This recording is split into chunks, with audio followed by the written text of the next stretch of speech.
Welcome back to Finding Myself One Adventure at a Time, where I share the highs, lows, and everything in between of solo travel. Today is day 25 of 93, so let's get into it. Woke up, did some work, got the free breakfast that the hostel offered. A lot of the hostels in Nicaragua gave free breakfast, which was amazing. And then I had to pack up all my stuff and move out of my room. And I also needed to do laundry. I brought a bajillion clothes, but whenever I run out of underwear, I'm like, okay, I gotta do laundry. I brought all my stuff to the front desk and I was like, can I do laundry?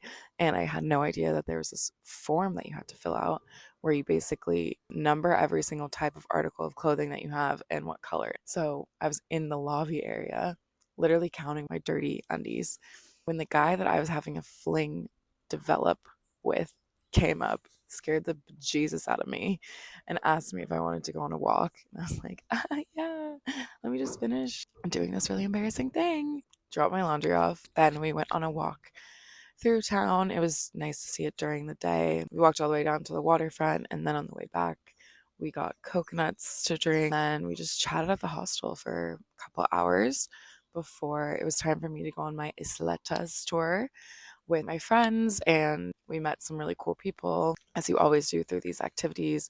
The Isletas tour was super cool. We got to see a bunch of houses. It's a mix of like locals that own it and then some people that have come in. We saw howler monkeys, white-faced monkeys, a bunch of different birds. It was beautiful, gorgeous. I really enjoyed that. Went back to the hostel, showered, played a bit of pool, and then went to this mind reading show, which was interesting. Some people enjoyed it more than others, but it was actually kind of cool because some of the things that he was able to do was like guess the song that someone was thinking in their head out of all of the songs in the world.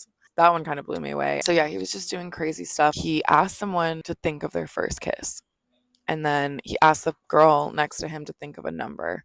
Got 6 people or something like that in the crowd to play a game where he started with one page on Wikipedia, random, and then each of us were supposed to pick whatever hyperlink on that on the page that was handed to us. So like we started with one page, someone picked a hyperlink, and then from that page someone picked a different one, and he wrote them all down. He circled the 5th letter, which was the number that that girl gave, of every word, and it spelled out the name of that guy's first kiss. So that was pretty crazy as well. I went back to the hostel and went to bed.